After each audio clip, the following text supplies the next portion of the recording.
2026 में दुनिया का फैक्ट्री कौन चलाता है, इंडिया या चाइना? हर कोई कहता है इंडिया नेक्स्ट चाइना बनेगा, लेकिन मैंने गवर्नमेंट डेटा खुद वेरीफाई किया है। वर्ल्ड बैंक, चाइना के ऑफिशियल रिकॉर्ड्स और जो नंबर्स निकले वो आपको शॉक कर देगा। चाइना अभी भी कितना आगे है और इंडिया कहाँ पीछे रह रहा है, ये सब हम इस वीडियो में देखेंगे बिना किसी हाइप के साथ, सिर्फ हार्ड फैक्ट्स के साथ। तो देखते रहिए, क्योंकि लास्ट में जो वर्डिक्ट आने वाला है वो आपकी सोच बदल देगा। लेकिन पहले समझते हैं ये रेस इतनी इम्पोर्टेंट क्यों है। मैन्युफैक्चरिंग सिर्फ फैक्ट्रीज की बात नहीं है, ये जॉब्स बनाता है, एक्सपोर्ट बढ़ता है, मिलिट्री स्ट्रेंथ देता है और एक देश को टेक्नोलॉजिकली इंडिपेंडेंट बनाता है। दुनिया अभी भी China plus one strategy follow कर रही है, मतलब कंपनीज एक ही देश पर डिपेंडेंट नहीं रहना चाहती, वो अपनी सप्लाई चेन को डाइवर्सिफाई करना चाहती है। यही वो गैप है जहाँ पे इंडिया अपना मौका देख रहा है और चाइना जो 30 साल से पुराना लीडर है बेसिकली मैन्युफैक्चरिंग में, तो इंडिया जो चाहता है कि उस चैलेंज को पोजीशन करे और मैन्युफैक्चरिंग का जो उनका एक ग्राउंड है वो थोड़ा पावरफुल हो। और जो सबसे इम्पोर्टेंट बात यह है कि ये जो सारे नंबर्स दिखाऊंगा आपको मैं, वो सारा ऑफिशियल गवर्नमेंट और इंटरनेशनल सोर्सेज से लिया गया रिकॉर्ड्स है, कोई भी एजम्पशन नहीं है और कोई भी हाइप नहीं है। तो यहाँ पे आप देख सकते हो कि अगर आप देखो इंडिया और चाइना का जीडीपी, तो इंडिया का जीडीपी, ये सारा डेटा 2025 टू 26 के अकॉर्डिंग है। तो अगर आप इंडिया का जीडीपी देखो तो $4.15 ट्रिलियन है, चाइना को देखो तो $19.6 ट्रिलियन है। तो अगर आप अराउंड देखो तो अराउंड 5 गुना ज़्यादा बड़ा जीडीपी के मामले में। मैन्युफैक्चरिंग शेयर ऑफ जीडीपी देखोगे तो हमारा अराउंड 13 टू 14% का अराउंड है, और अभी अभी देखोगे तो अराउंड 17% तक पहुँचा है। बट चाइना का कितना है, उनका टोटल जीडीपी का 25 टू 27% जीडीपी का जो शेयर है वो मैन्युफैक्चरिंग का है। जो हमारा टारगेट है कि हम 25 तक पहुँचे, वो ऑलरेडी पहुँच चुके हैं, 25 के ऊपर ही है वो। अगर आप ग्लोबल मैन्युफैक्चरिंग आउटपुट शेयर देखोगे तो हमारा पूरे वर्ल्ड का जो ग्लोबल मैन्युफैक्चरिंग शेयर है वो सिर्फ 3% है, और चाइना का 30%, तो हमसे 10 गुना बड़ा है चाइना।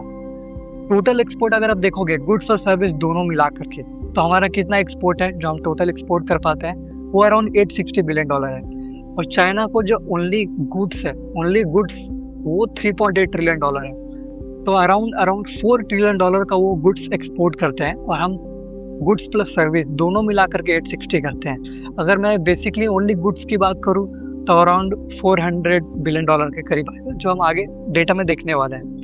नेक्स्ट आप देखो ट्रेड बैलेंस में, तो हम ट्रेड डेफिसिट में आते हैं, -$1119 बिलियन। और चाइना का अगर देखो तो रिकॉर्ड है सरप्लस में उनका, बेसिकली +$191 ट्रिलियन। अभी ये डेफिसिट और सरप्लस क्या होता है वो भी हम नेक्स्ट देखने वाले हैं। मैन्युफैक्चरिंग शेयर आप देखो अगर, तो जो ग्रॉस वैल्यू एडेड है चाइनीज करेंसी में अगर आप देखोगे तो $34.6 ट्रिलियन है, और बिलियन अगर आप बेसिकली डॉलर में देखोगे तो $4.85 ट्रिलियन है 2025 में, जो उन्होंने मैन्युफैक्चरिंग किया है गुड्स का। $4.85 ट्रिलियन का मैन्युफैक्चरिंग किया उन्होंने। और उनका ईयर बाय ईयर अगर देखोगे तो 6% के हिसाब से उनका हर साल मैन्युफैक्चरिंग शेयर बढ़ते रहता है। और जैसा कि अभी मैंने देखा, बताया भी था पिछले वाले कुछ देर पहले कि 25% जो है उनका बेसिकली मैन्युफैक्चरिंग का शेयर है टोटल जीडीपी। अगर आप इंडिया की बात करो तो इंडिया का जो करंट शेयर है वो वर्ल्ड बैंक के हिसाब से 12.5 है, और इंडिया का जो खुद का डेटा है उसमें अराउंड 16 टू 17% है। और हमारा टारगेट क्या है कि 2035 तक हमारा जो मैन्युफैक्चरिंग का शेयर है, जो अभी 16 से 17% है, वो हम 25% तक लेके जाएं। जो हमारा पूरा टोटल जीडीपी होगा उसका 25% मैन्युफैक्चरिंग से आना चाहिए। और हमारा जीवीए आउटपुट देखोगे तो आप, हमारा 29.5 लाख करोड़ का है, जो बेसिकली डॉलर टर्म्स में $356 बिलियन हो गया। और ये डेटा अराउंड 1-1.5 साल पुराना है, तो मे बी अभी $400 बिलियन के करीब हुआ है। अब यहाँ पे आप जो चार्ट है उसमें आप देख सकते हो, जिसमें चाइना जो है हमसे 10 गुना बड़ा मैन्युफैक्चरिंग में, बेसिकली 10 टाइम्स बड़ा है। ग्लोबल मैन्युफैक्चरिंग शेयर की बात करो तो अगर आप ये बेसिकली देखोगे यहाँ पे, तो ये 30%, करीब 29 टू 30%, पूरा ग्लोबल मैन्युफैक्चरिंग शेयर का 30% ओनली चाइना में बनता है। कैन यू इमेजिन, 30%, पूरे वर्ल्ड का 30% फैक्ट्री तो सिर्फ चाइना है। नेक्स्ट दूसरे नंबर पे यूनाइटेड स्टेट आता है, यूएसए, जिसका अराउंड 17% है। जापान का करीब 5% है, और जर्मनी का भी अराउंड 5% ही है। इंडिया का आप देखोगे तो ये 3% के हिसाब से। बट बेसिकली अगर मैं इसमें पॉजिटिव चीज़ें की बात करूँ तो आज से 10 साल पहले हम तो टॉप 5 में भी नहीं थे। बेसिकली हम कहीं पे भी थे ही नहीं, टॉप 10 में आते ही नहीं थे। बट अभी 10 साल इस डेकेड में आप देखोगे तो हम टॉप 5 में तो आ चुके हैं, और हमारा 3% तो है पूरे वर्ल्ड में। लेकिन अगर मैं इंटरेस्टिंग फैक्ट बताऊं तो नेक्स्ट 5 to 10 ईयर्स में हम टॉप 3 पे आ जाएंगे। आई थिंक 2030 या 2032 तक हम जर्मनी और जापान को बीट करके टॉप 3 में आ जाएंगे। बट यूएसए और चाइना को बीट करने में हमें बहुत टाइम लगने वाला है। अराउंड कम से कम 2 डेकेड तो और लगेगा, करीब करीब 20 साल तो और लगेगा हमें। अगर आप एक्सपोर्ट के बैटल के बारे में बात करो तो ऑब्वियसली चाइना हमसे बहुत ज़्यादा आगे है, डोमिनेट करता है चाइना। तो टोटल एक्सपोर्ट अगर आप देखो चाइना का तो $4 ट्रिलियन है ओनली गुड्स में, ठीक है, जो और 6% के हिसाब से वो लोग हर साल ग्रो कर रहे हैं। ट्रेड वॉल्यूम देखोगे अगर तो उनका अराउंड $6.37 ट्रिलियन का ट्रेड है, मतलब इंपोर्ट प्लस एक्सपोर्ट दोनों मिला करके $6.5 ट्रिलियन का वो लोग ट्रेड करते हैं। उसमें से ट्रेड जो सरप्लस होता है वो $1.1 ट्रिलियन रहता है। अब मैं यहाँ पे आपको सरप्लस और डेफिसिट बताता हूँ। तो बेसिकली एग्जाम्पल के लिए मैं बता रहा हूँ कि आपने किसी देश को 100 रुपये का सामान बेचा और उनसे आपने 50 रुपये का ही खरीदा, तो आपको इसमें 50 रुपये का बेनिफिट हुआ, क्योंकि आपने 100 रुपये का बेचा है बट खरीदा कितने का है, 50 रुपये का ही, तो 50 रुपये का बेनिफिट हुआ। और डेफिसिट क्या होता है, जो इंडिया के टर्म्स में आप देखोगे तो बेसिकली हमारा डेफिसिट है यहाँ पे माइनस में 1192, मतलब $120 बिलियन के करीब बेसिकली। तो डेफिसिट मतलब क्या हो रहा है कि हम बाहर से सामान तो ज़्यादा मंगा रहे हैं, इंपोर्ट ज़्यादा करा रहे हैं, बट एक्सपोर्ट कम कर रहे हैं। कितना का एक्सपोर्ट कम कर रहे हैं, तो $120 बिलियन का एक्सपोर्ट हम कम कर पा रहे हैं और उनसे $120 बिलियन का इंपोर्ट ज़्यादा करा रहे हैं। इसीलिए हम लोग क्या है, डेफिसिट में। तो ट्रेड डेफिसिट में क्या हो रहा है कि डॉलर हमारा बाहर जा रहा है, और बेसिकली डॉलर अगर बाहर जा रहा है तो डॉलर आपको पता है कि बहुत सारी चीज़ों में, अभी हम ऑयल इंपोर्ट कराते हैं। अभी आपने थोड़े दिन पहले देखा होगा जो हमारे सेंट्रल गवर्नमेंट है उन्होंने रिक्वेस्ट किया कि गोल्ड जो है आप जो एक्सपोर्ट बेसिकली तो हो नहीं पाता, इंपोर्ट जो कराते हो गोल्ड वो कम कराओ। क्यों? क्योंकि हमारा डॉलर बाहर ना जाए। तो डॉलर की एक्चुअली बहुत ज़्यादा किल्लत होती है, क्योंकि हम बेसिकली आप देखोगे तो हम एक कंज्यूम बेस्ड कंट्री है, मतलब बेसिकली हम ज़्यादा जितना प्रोड्यूस करते हैं उतना ही खुद ही कंज्यूम कर लेते हैं, तो इसलिए हमारा डेफिसिट होता है, हम ज़्यादा एक्सपोर्ट कर नहीं पाते। बट चाइना का आप देखो तो $1 ट्रिलियन वो हर साल उनका सरप्लस में रहता है और हमारा $120 बिलियन डेफिसिट में है, ये लेटेस्ट डेटा के अकॉर्डिंग। तो उनका जो हाईटेक एक्सपोर्ट अगर आप देखते हो ना, तो हाईटेक एक्सपोर्ट चाइनीज जो करेंसी है उसमें 5.25 ट्रिलियन है और वो 13% से ग्रो कर रहा है। और तो बेसिकली इनका जो आपने देख लिया कि एक्सपोर्ट कितना स्ट्रॉन्ग है। हमारा जो बेसिकली जो एक्सपोर्ट है वो बेसिकली मैन्युफैक्चरिंग पे नहीं है, हमारा सर्विस बेस्ड है। तो टोटल एक्सपोर्ट हमारा $860 बिलियन है, गुड्स और सर्विस दोनों मिला करके। बट उसमें जो हम गुड्स एक्सपोर्ट कर पाते हैं वो कितना है, $441 बिलियन का, और जो सर्विस कर पाते हैं वो कितना है, $418 बिलियन का। तो अराउंड सेम है, बट सर्विस बेस्ड ज़्यादा है। ये अगर बेसिकली अगर मान लो कि ये 400 के जगह पे 600 होता और सर्विस में भी 400 होता, करीब करीब अगर अभी के डेटा के हिसाब से अगर $1 ट्रिलियन होता जिसमें 600 का डेटा अगर एक्सपोर्ट का होता तो समझ लो कि एक बैलेंस होता। बट अभी वैसा सिनेरियो है नहीं, तो इसकी वजह से हमारा ट्रेड डेफिसिट हो रहा है। अभी सरप्लस और डेफिसिट का मैंने आपको बताया है कि चाइना का जो है ट्रेड सरप्लस है $1.1 ट्रिलियन का और इंडिया का जो है ट्रेड डेफिसिट में $120 बिलियन का बेसिकली। तो यहाँ पे हम बेसिकली देखोगे तो ये रेस हम हार रहे हैं। अगर इंडिया का मैन्युफैक्चरिंग फोर्स की बात करूँ तो हमारे जो सेंट्रल गवर्नमेंट है उन्होंने बहुत सारा इनिशिएटिव लिया है, जैसे मेक इन इंडिया लिया है, PLI स्कीम लिया है। PLI एक पब्लिक लिंक इंसेंटिव है जिसमें वो बेसिकली कंपनीज को ऐसा समझ लो लालच देती है, या समझ लो कि इंसेंटिव देती है कि अगर आप इतने रुपये का या इतने पैसे का आप कोई गुड्स को प्रोड्यूस करते हो और एक्सपोर्ट करते हो तो आपको इतना इंसेंटिव मिलेगा। तो इसमें अगर आप देखोगे तो हमारी गवर्नमेंट ने $19 बिलियन कमिट किया है, 1.16 लाख करोड़, जिससे क्या हुआ है, इसका अगर रिजल्ट देखोगे तो 14 लाख करोड़ का प्रोडक्शन हुआ है, जिसमें 5.3 लाख करोड़ हमने एक्सपोर्ट भी किया है। और हमारा 2035 का विजन क्या है कि 143 मिलियन जॉब्स क्रिएट हो। कितना? 143 मिलियन जॉब्स, ये का टारगेट है बेसिकली। ये अचीव होगा कि नहीं ये तो फ्यूचर में ही पता चलेगा। और जो हमारा मर्चेंडाइज एक्सपोर्ट है मर्चेंडाइज एक्सपोर्ट मतलब गुड्स का एक्सपोर्ट जो बेसिकली हम बोल सकते हैं, वो $1.2 ट्रिलियन, अभी कितना है हमारा, अराउंड $460 बिलियन है। तो समझ लो 3 गुना बढ़ाना चाहती है सरकार 1 डेकेड में। तो अराउंड 10 साल आने वाले में का टारगेट है कि $1.2 ट्रिलियन का जो मैन्युफैक्चरिंग एक्सपोर्ट हो सके। और दूसरा, आप इंडियन सेमीकंडक्टर मिशन की बात देखोगे तो इंडिया गवर्नमेंट ने जो है, हमारे सेंट्रल गवर्नमेंट ने $30 बिलियन एलोकेट किया है, जो अराउंड 2,30,000 करोड़ होता है, जिसमें 76,000 करोड़ का कोर प्रोग्राम है, जिसमें 65,000 करोड़ जो है कमिट है, जिसमें 6 प्रोजेक्ट्स को उन्होंने अप्रूव भी किया है, जिसमें जो 3 नैनोमीटर चिप डिजाइन सेंटर जो है नोएडा और बेंगलुरु में अप्रूव है। और जो सीजी सेमी है जो सानंद के अंदर, उसमें 7,600 करोड़ का इन्वेस्टमेंट आया है, और 14.5 मिलियन यूनिट जो है पर डे यहाँ पे बेसिकली हम प्रोड्यूस कर सकेंगे। चाइना का अगर मैन्युफैक्चरिंग मशीन आप देखो तो चाइना, कैन यू इमेजिन, 16 साल से वो number 1 world largest manufacturing economy है, 16 ईयर से नंबर 1 पे है वो।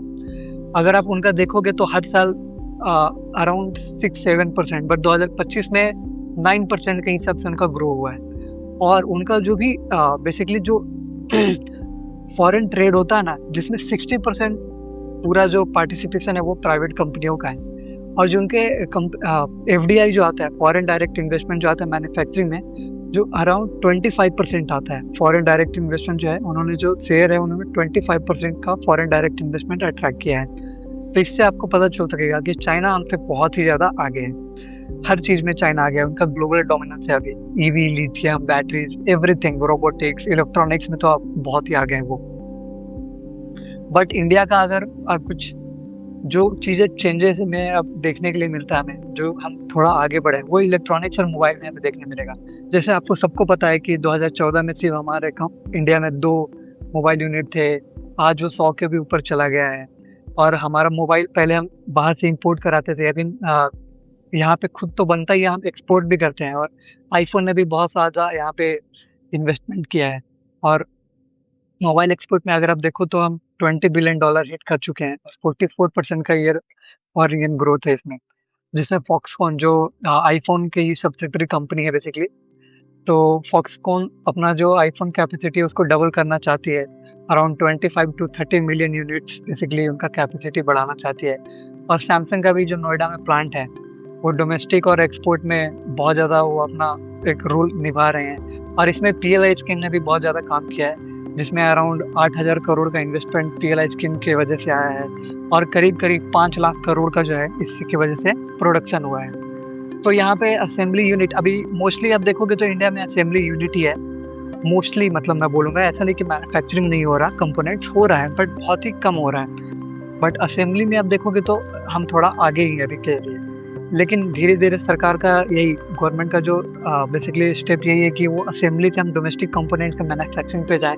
यहाँ पे भी छोटे छोटे कंपोनेंट्स बने, इसमें मैंने सेमीकंडक्टर मिशन भी लॉन्च किया है, इंडिया सेमीकंडक्टर मिशन, जिसमें चिप आपको पता होगा, सारे इलेक्ट्रॉनिक्स जो जितने भी इलेक्ट्रॉनिक्स गुड्स होते हैं बेसिकली लैपटॉप, मोबाइल, एनीथिंग, उसमें चिप्स तो लगता ही है। सेमीकंडक्टर का रोल बहुत ही बड़ा है, तो इसीलिए गवर्नमेंट जो है सेमीकंडक्टर पे बहुत ज़्यादा फोकस कर रही है। बट बेसिकली हम जो है कहाँ पे हार रहे हैं, कहाँ पे हमारा ग्राउंड जो लूज हो रहा है बेसिकली। तो आप देखोगे कि जैसे मैंने आपको पहले बताया कि हम 16% है पूरे वर्ल्ड में, वर्ल्ड मैन्युफैक्चरिंग शेयर में। जो हमारा लो कॉस्ट एक्सपोर्ट होता है वो भी धीरे धीरे कम हो गया है, 2013 से 4.5 से 3.5 में हो गया, जिसमें हम leather, apparel, textile, footwear सब हम एक्सपोर्ट करते थे। और इसमें आप देखोगे तो बांग्लादेश, वियतनाम ने हमें पीछे कर दिया है। और इसकी वजह से जो एक्सपोर्ट से रिलेटेड जो जॉब्स होता है वो भी कम हो गया है, एक्सपोर्ट रिलेटेड जॉब 9.5 से 6.5 पे आ चुका है। और जो हमारा 25% का GDP टारगेट था कि मैन्युफैक्चरिंग का जो शेयर होना चाहिए 25%, वो भी बेसिकली देखोगे तो अभी तक तो अचीव हुआ नहीं है, अभी तक हम 17% ही है। बट इसका दूसरा भी पहलू है, देखो बेसिकली क्या है कि हमारा करेंसी बेसिकली डेप्रिसिएट भी हो रहा है ना, अभी अराउंड 96-95 $1 का कीमत हो गया, 95-96 रुपीज़। और ऊपर से हमारा IT सेक्टर जो है वो ज़्यादा तेज़ी के साथ वो बढ़ रहा है जितना मैन्युफैक्चरिंग को बढ़ना चाहिए था, इसकी वजह से भी मैन्युफैक्चरिंग का शेयर जो है कम है।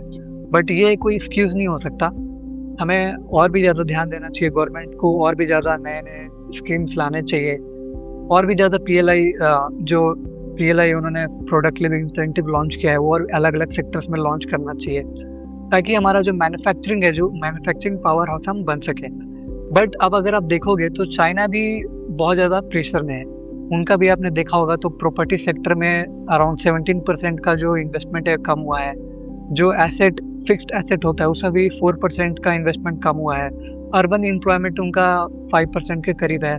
टैरिफ भी बहुत ज़्यादा यूएस के साथ उनका लफड़ा चल रहा है। यूएस गवर्नमेंट ने, जो ट्रम्प जब से आए हैं उन्होंने तब से उनके ऊपर टैरिफ लगा दिया है, तो इसके वजह से भी जो डायरेक्ट यूएस को एक्सपोर्ट कर पाते थे उसमें भी 20% का गिरावट आया है। तो चाइना भी बहुत ज़्यादा उनके भी बहुत ज़्यादा प्रॉब्लम्स अभी चल रहे हैं धीरे धीरे। उनकी पॉपुलेशन भी धीरे धीरे बूढ़ी हो रही है।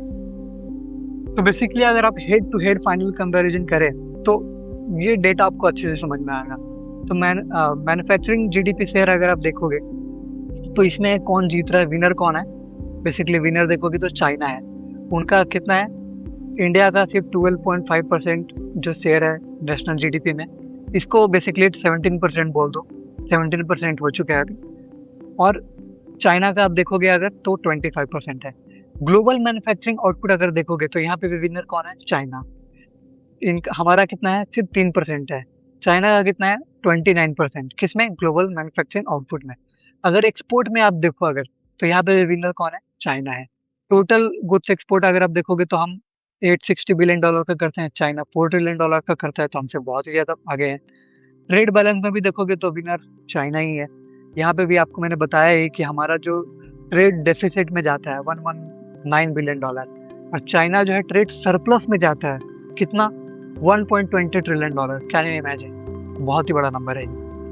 ग्रोथ मोमेंटम में देखोगे तो कहीं ना कहीं इंडिया विनर है इसमें, क्योंकि हमारे जीडीपी ग्रोथ रेट हमेशा कुछ सालों से 7% के इर्द गिर्द घूम रहा है और चाइना 5% है। बट मैं नहीं बोलूंगा कि बहुत ही ज़्यादा डिफरेंस है, क्योंकि चाइना अभी देखोगे तो वो वर्ल्ड का सेकेंड लार्जेस्ट है, फिर भी वो 5% से ग्रो कर रहा है। और हम बहुत ही पीछे हैं उनसे भाई, हम बहुत ही पीछे हैं उनसे अभी तो जीडीपी के मामले में। फिर भी हम 7% के हिसाब से ग्रो कर रहे हैं। हमें कम से कम तो 8 या 9 से तो ग्रो करना चाहिए, मिनिमम मैं बोल रहा हूँ 8 से 9। तो चलो ठीक है, 10% अचीवेबल है, बट मे बी नहीं हो पा रहा, बट एटलीस्ट 8 या 9 से तो ग्रो हमें करना ही चाहिए।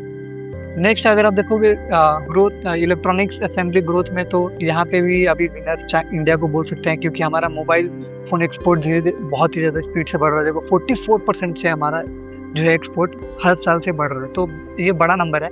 वो इससे भी बड़ा दिख रहा है क्योंकि हम एक्सपोर्ट करते नहीं थे, हम इम्पोर्ट पे डिपेंडेंट थे। तो अभी धीरे धीरे एक्सपोर्ट बढ़ रहा है, इसीलिए हमें ये नंबर ज़्यादा दिख रहा है। पॉलिसी एम्बिशन में भी देखोगे तो इंडिया विनर बोल सकते हैं, क्योंकि यहाँ पे गवर्नमेंट ने पीएलआई स्कीम लाया है, सेमीकंडक्टर मिशन है, फिर मेक इन इंडिया है। फिर सर्विस एक्सपोर्ट में तो हम सबको पता है हम ही आगे रहते हैं मोस्टली, क्योंकि सर्विस में हम बहुत ही बेस्ट है। सर्विस बेस्ड एक्सपोर्ट हमारा बेसिकली बोलो तो बहुत ही अच्छा है। तो यहाँ पे $418 बिलियन का हम एक्सपोर्ट कर पा रहे हैं। तो ये आपने हेड टू हेड कंपैरिजन देखा, इससे आपको पूरी तरीके से समझ में आ ही गया आपका। तो बेसिकली जो रियल वर्डिक्ट अगर देखते हो तो चाइना अभी भी अनडिस्प्यूटेड मैन्युफैक्चरिंग सुपर पावर है। इंडिया का आप देखोगे तो धीरे धीरे हम बढ़ रहे हैं, पीएलआई स्कीम है, मेक इन इंडिया है, और हमारा ऑब्जेक्टिव है कि 2035 तक 2047 तक हम बहुत ही ज़्यादा आगे हो जाएं, चाइना को टक्कर दें।